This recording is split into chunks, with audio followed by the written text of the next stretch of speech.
Ladies and gentlemen, thank you for joining us here tonight. We appreciate the media and the partnership we have with you in helping us to get information out to the public so that we can catch this assassin and hold him accountable. We are going to share a portion of a video and that we have of the suspect, as well as some new stills. Those have already been released, but we want to make sure that they get as much attention as possible so that we can get help from the public in tracking down this evil human being. So we're going to cue up the video right now. Show that. I've asked Commissioner Bo Mason if he would narrate to you what is happening in this video.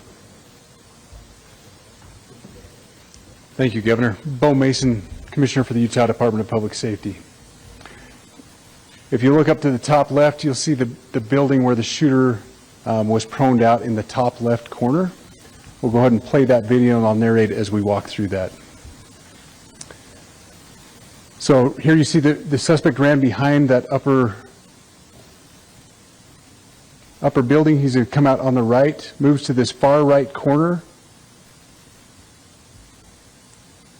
As he does, he's going to climb off the edge and then drop down to the ground. As he did that, he left some palm impressions.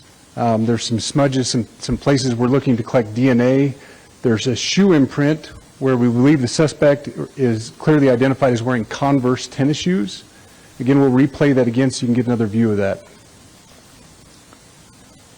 It's important to note his black t-shirt, his black pants, and there appears to be some white on the soles of those Converse tennis shoes. Those are all identifiable items that we're looking for. In the stills that are going to follow this, you're going to see a very distinctive t-shirt with an American flag and appears to have an eagle on it. There's also a baseball cap with a triangle on it and a pair of sunglasses. All distinctive, all things that we would ask the public to look for and try to identify if they know someone who has those items, who has been seen wearing those items. We're looking for all that information. Here you see the suspect after dropping off the building. He moved around across this grassy area, around the parking lot. We're going to pan to the right.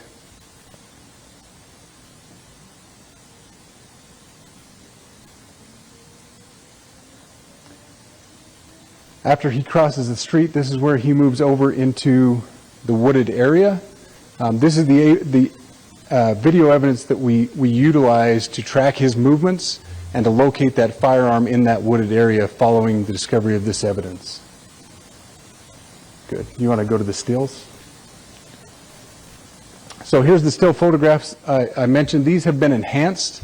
So these are slightly different than what we introduced earlier. Please pay close attention to the t-shirt. Like I said, very distinctive with that American flag and that eagle. The hat with the triangle and the sunglasses. If you'll go to the next picture, please. The backpack as well. All identifying features that we're hoping the public can help us identify and lead us to this suspect. Next picture. And again, there's a better picture of the hat with that triangle logo and again the t-shirt. Blue jeans, and you get a good look at those Converse tennis shoes as well. We have pushed these out. We'll continue to push these out. And we just ask for the public's cooperation through the public. The tips that have been coming in are what are giving us our next leads and enabling us to continue to further this investigation. We've had great cooperation from the public, and we're continuing to ask for that as we move forward. Thank you, and I'll turn the time back over to Governor Cox. Thank you so much, Commissioner Mason. I want to thank Director Patel and his team. It's great to have them on the ground with us tonight. We've had several briefings, and he's had an opportunity to walk the crime scene. We appreciate our local law enforcement here. Again, we have Mike Smith, who is the county sheriff here. We have all of our local chiefs of police that are here as well, all working hand in hand with the state and with the FBI as we move forward with this investigation. Now, I'll just give you a little warning. We will not be taking any questions at this time. We're giving you the latest information we have, being as transparent with everything that we have. But I do want to share a couple things that I think are important. We cannot do our job without the public's help right now. The public has answered our call for action. So far, we've received more than 7,000 leads and tips. I would just note that the FBI hasn't received this many digital media tips from the public since the Boston Marathon bombing. This case also highlights the dedication of our law enforcement community. We have 20 federal, state, and local law enforcement partners that are working shoulder to shoulder to find the person who committed this horrific crime. With their support, we've completed nearly 200 interviews. As you're aware, as has already been reported, the FBI is offering a $100,000 reward for information leading to the identification and arrest of the person responsible for the murder of Charlie Kirk. We also continue to implore the public to support this investigation and come forward with any information.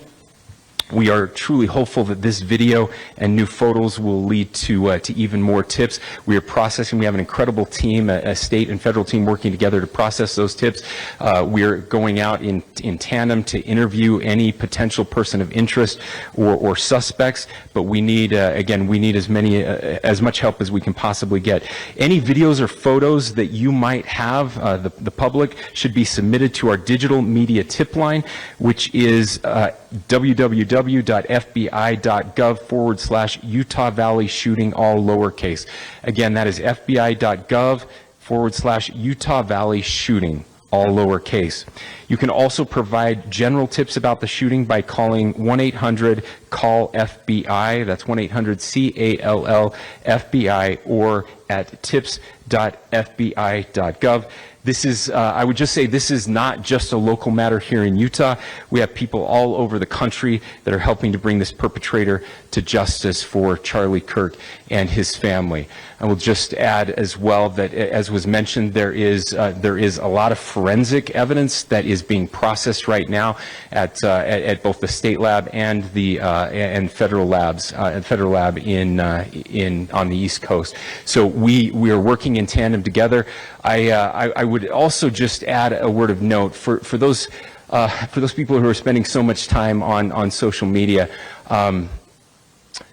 I think Charlie said it best, that when things get bad, we should put our phones down and spend a little time with our families.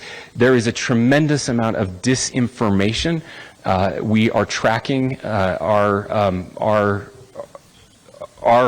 team, the state team, and I'm sure the federal team as well. What we're seeing is our adversaries want violence. China, we have bots from Russia, China, all over the world that are trying to instill disinformation and encourage violence.